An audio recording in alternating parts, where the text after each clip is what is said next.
Yeah, that was my first Pop Tart in my existence. Like, we don't have that in Europe. Yeah, they don't allow that shit in Europe. That's pure American poison too much right regulation. there.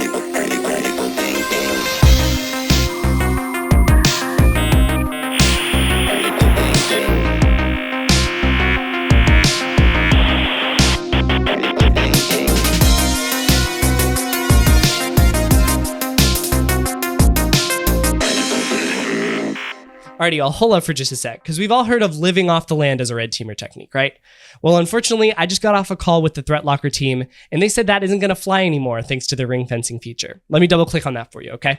Think of ring fencing as like an invisible fence around your applications. As soon as an application interacts with some app or system resource that it normally doesn't, bam, it gets blocked. Even if that thing is native to the OS, like PowerShell.exe or certutil.exe. So yeah, rip living off the land. Back to the drawing board for the red team, I guess.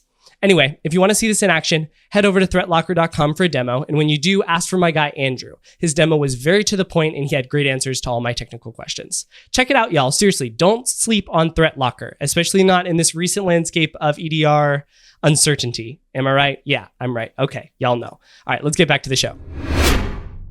All right, Roni, dude. What a day, man. Am I right? Yeah, no, man. That was the day. That was the day. It was indeed. And yeah, it is late. It is what, 11 o'clock? And we are still recording a pod for you guys because we love you. And this beautiful thing right here that is sitting in front of us, for those of you that are not watching, I'm sorry. But this is the Google BugSwat MVH trophy that your boys won. I'm so freaking happy, man. Yeah, dude, that was a wonderful event. Shout out to the Google team. It was really awesome. And whenever we have sort of events like this, I kind of want to just do a bit of a debrief, right? Yeah, of course. So let's see, where do I want to start? Once again, we kind of go straight to the main app, right? That's a part of my methodology. I don't know if that's as much a part of your methodology, but it's somewhere I'm very comfortable, right?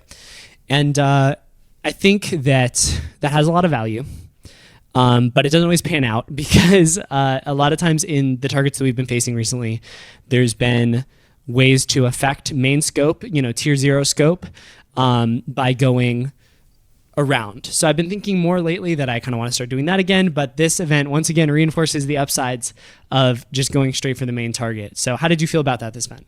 Yeah, I feel like the Google team facilitated everything, so we could actually hack on the main target. During the scope call, they explained to us the entire application, and we really went in depth about how it was impacting the business, and that's something that I really like to understand, all the business impact of a vulnerability, how I can bring value to the table. And not only they told us about all the past vulnerabilities that brought value when they found it, but also like, hey, if you bypass that, this is a huge vulnerability. And so, when we hear that, we want to find that again. Yeah, it's massive when the company helps you with threat modeling, right? Because I think one of the first steps, and actually I really liked how we both intentionally did that this event, where we spent some time getting to know the application, right? Getting familiar with the scope. And then we sat down and we just looked at each other and we're like, how do we attack this thing? Like, okay, we can come from this direction with prompt injection, or we can come from, this place or the other place, that sort of thing. And that ideation, I think, over the course of our hacking on this target, led us to the right path pretty quickly, right? Definitely. Because you did a little bit of hacking before, but because of various like family things and travel plans that I had and the H1 live hacking event, I only had like 3 or so days to hack on this target. But we were still able to get a really good result. And I think that's because of thorough threat modeling done by the Google team and also by us. More than that, like, I know that you like to talk about technical, but to be honest, it's because that guy never takes any break. That's the reason we got MVH. Oh my gosh, dude. Well, I had to tell you so many times, now we are going on a break, Justin. Well, that has value too, right? Because like I was, burning the midnight oil, I was hacking till like 1:30 or so after having done DEF CON and other competitions and stuff. But the times when you said, all right, Justin, go get food. Justin, let's walk around. Justin, let's sit here and talk about the attack vectors and get reoriented. That really helps. And I think that also played into the collaboration. So really good stuff there. I think, isn't it the first time that it's the second time that we collaborate like fully on the target, like, and we pass all the time that we have on this. Yeah, both Google, right? Yeah, both Google. Man, I think by the end of the day, like this collaboration really worked well because like we have like some different style of looking at something and also of managing our time or mindset of hacking. I know that sometimes you like to go on a laser focus and go all the way until we find the vulnerability, and sometimes I like to take back things and just say, okay, let's put back context to what we're doing and try to understand, isn't there like an easiest path? And those techniques are really different, but at the same time, it's like the two faces of a coin, right? Yeah, they you need complete both. each other. Yeah, definitely. And I think that really helped us because at one time we were like, we need to go deep into that technique, and that's where we found like we're under NDA for most of it, and we hope that we can disclose that one day. But we found like the first attack vector that we reported, and it's because like you wanted to dig deeper, and we couldn't let you do anything else, right? Yeah. That was definitely huge, and I think also just going back to that as well, regarding context and versus like laser focus and going deep and deep and deep. A lot of times in fully black box scenarios, you have to kind of do that by intuition and by a feel. But with the Google live hacking events, something is really different from any other live hacking event that I've really participated in.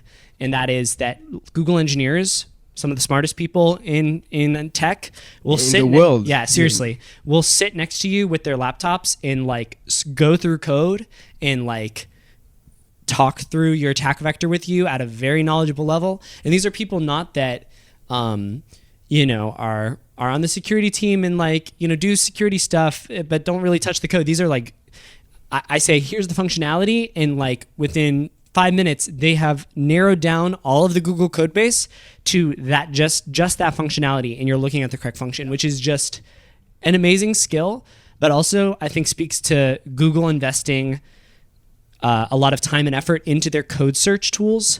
And then weaponizing, really equipping their engineers to know how to use that effectively.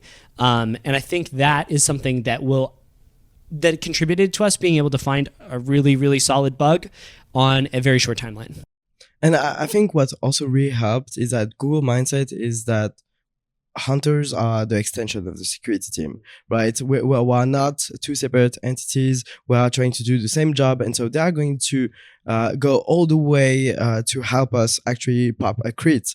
And that speaks a lot about how they see the industry and how they value bug hunters. And I feel like more companies should give that trust. And I don't know like if Google is in position to do that because they are Google or just because like the security team are just a bunch of great human beings. Yeah. Well, actually, I think I was talking to some of the Googlers about it, and I think it's also because they have a good lawyer associated with their team that's semi-technical, right? That understands the requirements of what needs to be happening and kind of makes that happen, right? So I think that's a huge piece, and I know that a lot of organizations don't have access to that and probably won't have resources to do that, but I feel really privileged to be able to participate in a Google live hacking event where we do have that privilege.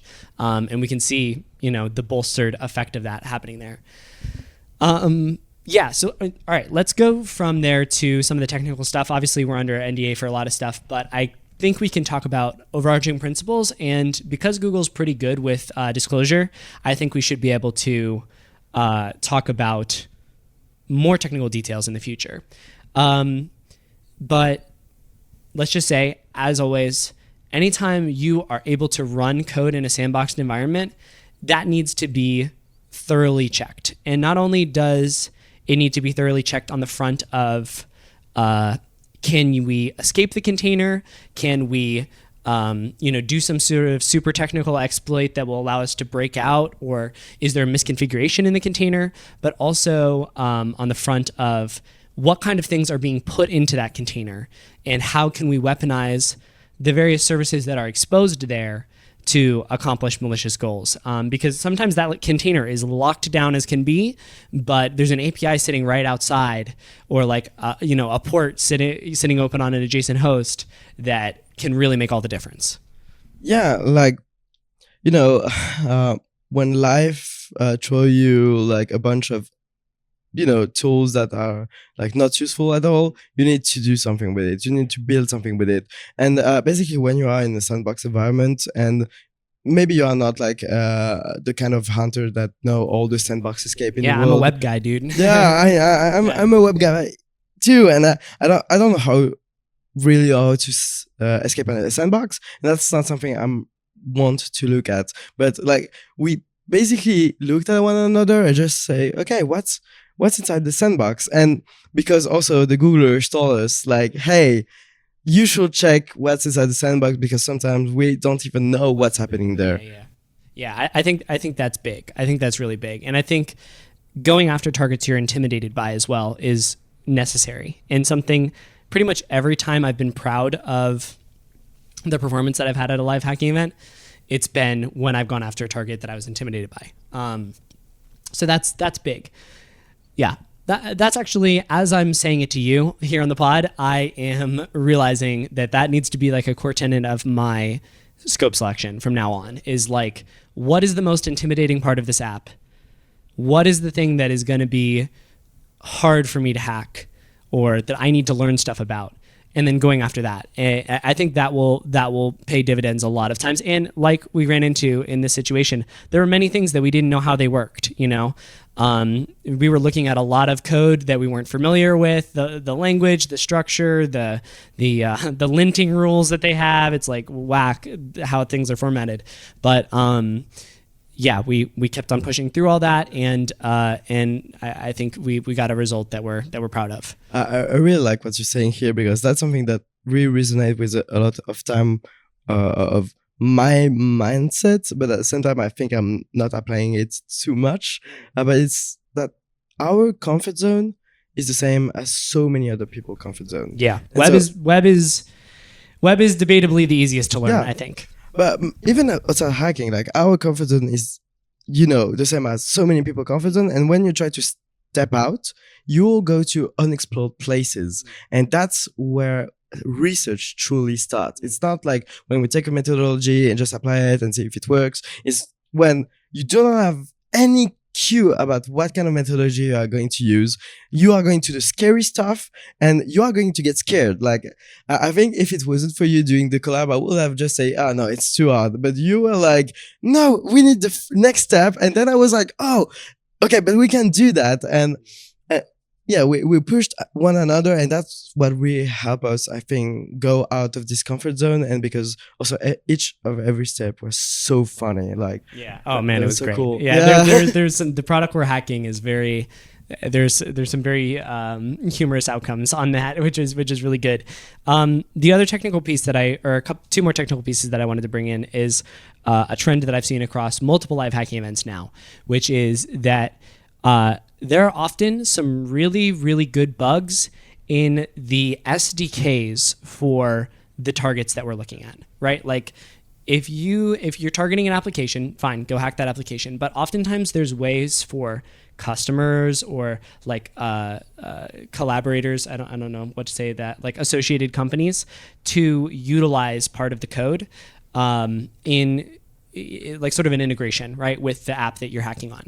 And those are really, and not just an integration in the sense of like, oh, you go into the web panel and you link your account, which often does have problems, but that's not what I'm talking about right now. What I'm talking about is more of code exposed that the target application wants their customers to run on their machines to integrate correctly with this app, right? And I think time and time again, we've seen really impactful vulns there. One, because a lot of people just focus on the main web app and don't go after the SDKs, but also because when you can tell a company that their code is making their customers vulnerable, that really freaks them out. Yeah. And oftentimes you'll have customers implementing the code in a very similar way across the board.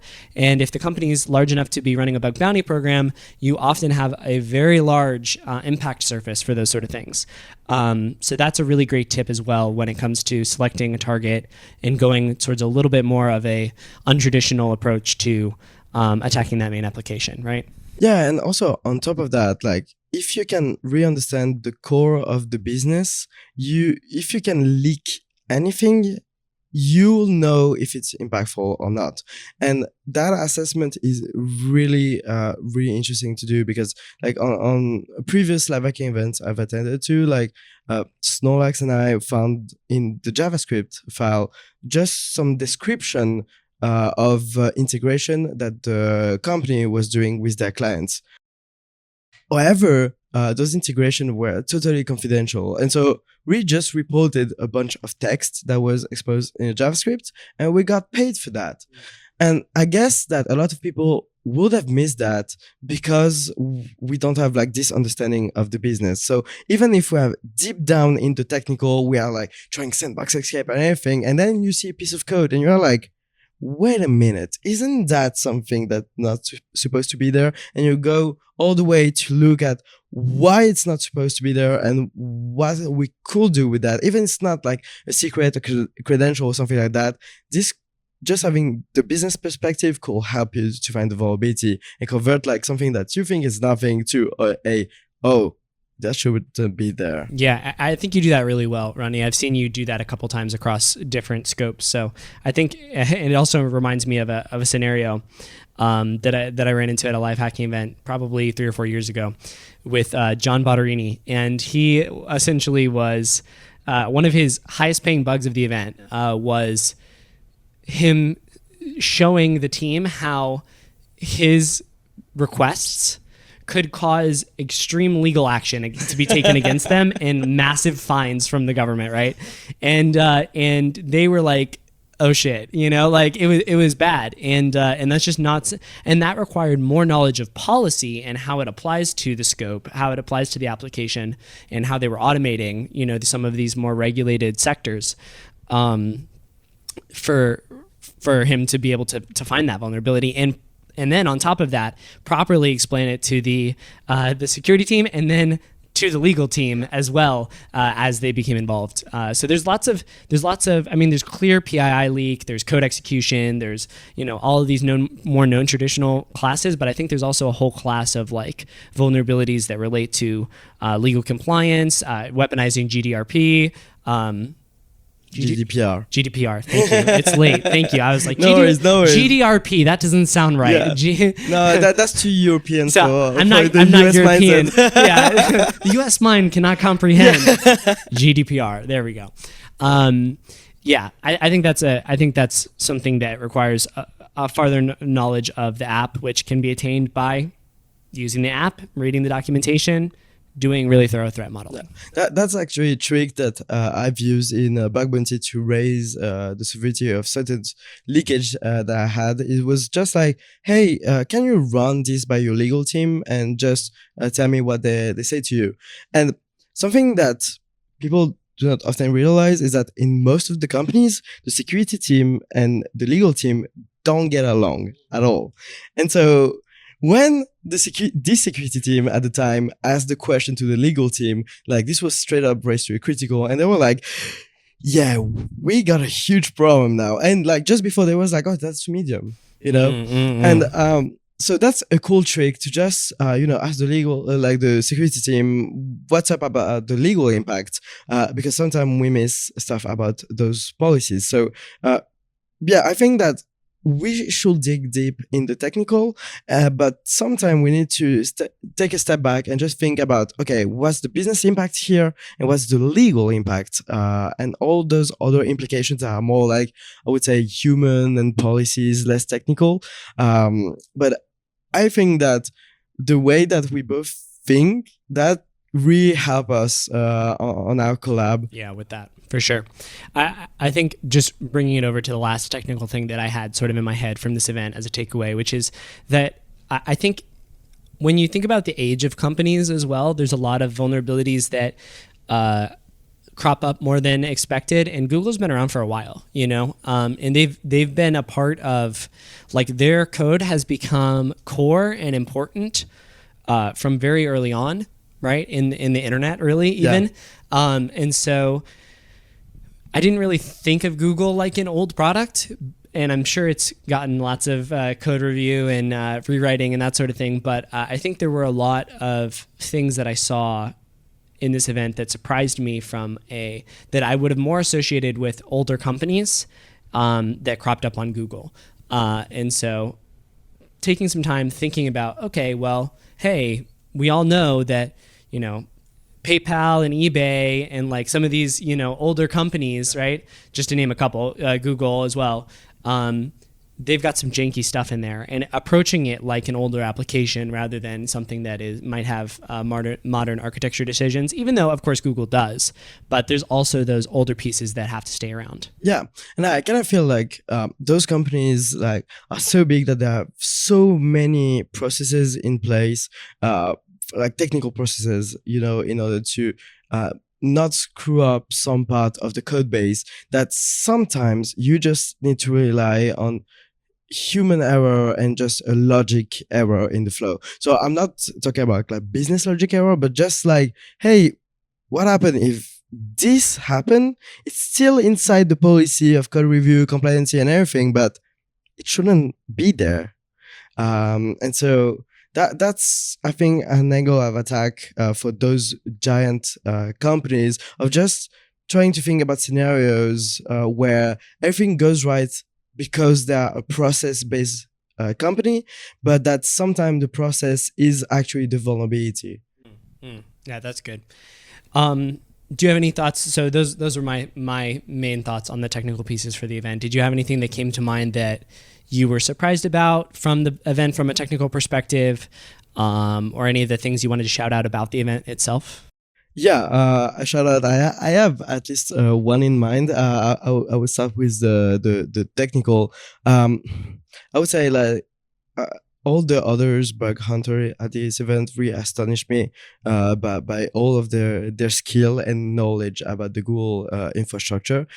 Something that I realized that the Google bug hunters are not that much in the scene of other platforms and other live hacking events, but they are so skilled, and it really astonished me. Like we met Tom, who is the first on the Google VIP, the number one on the Google VIP program, and the way that he thinks about vulnerabilities, like he casually drops some internet breaking vulnerability, and he just had the report by oops, Yeah, that was that. I know exactly what you're talking about. That was very, we were talking about some research that came out. We'll keep it under wraps, but we were talking about some research that came out recently that we're really excited about.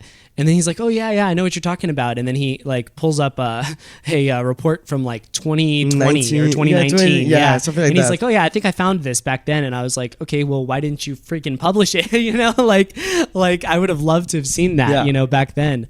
And so, I mean, of course, there's reasons not to, but it's amazing to see what kind of knowledge that we just sort of assumed was not there, right, until the research was released. But there are, motivated actors, specifically people that are focusing main on a specific bug bounty program or something like that, or people that just want to keep a lower profile that are just total beasts. Yeah. And I really like when we had this discussion. It was at lunch, and he showed you the report, and I would have loved to film your face, because I actually looked the other bug hunters, and I think he broke Justin. Oh my gosh, dude, I was tripping, man. You know how I am with vulns. Like you see the vuln, and you're just like, that is a thing of beauty. That is a thing of awe. You know? Of course. Yeah. And also, like, one big shout out that I want to do about this whole event is like, that's your third MVH, man. Dude, yes it is. I'm excited for that. So, Franz, come get it, boy. I don't know if he has a non HackerOne MVH. He might be at 4 or 5. Who knows? Yeah. But it does feel nice. It really does. Yeah. Man, I'm so happy because this is also my first one. Dude, you rocked it, man. Yeah. It was a great collab. Yeah, definitely.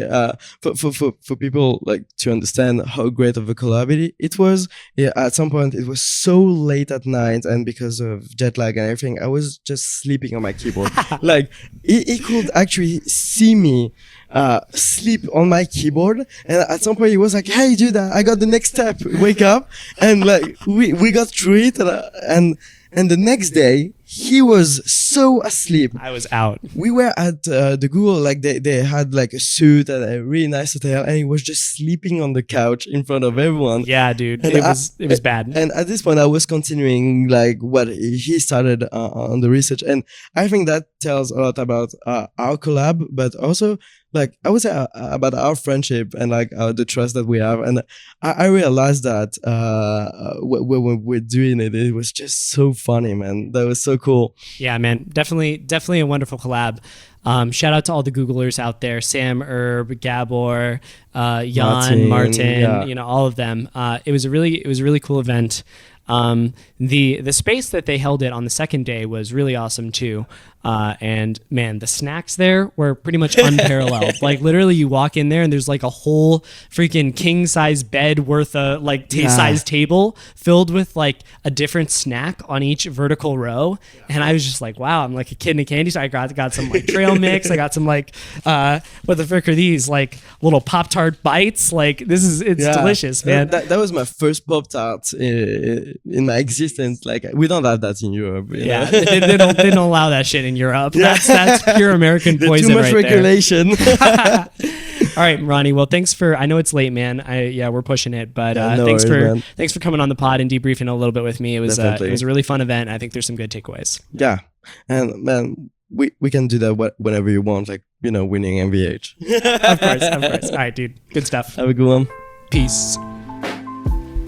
And that's a wrap on this episode of Critical Thinking. Thanks so much for listening. And if you want more critical thinking content, head over to ctbb.show/Discord. Join the Discord. There's lots of great conversations and chats going on over there. And if you want to support the show, there's the Discord subscriber tiers, which give you access to masterclasses, AMAs, hackalongs, exclusive scripts, and an exclusive chat channel with us. We'll see you there.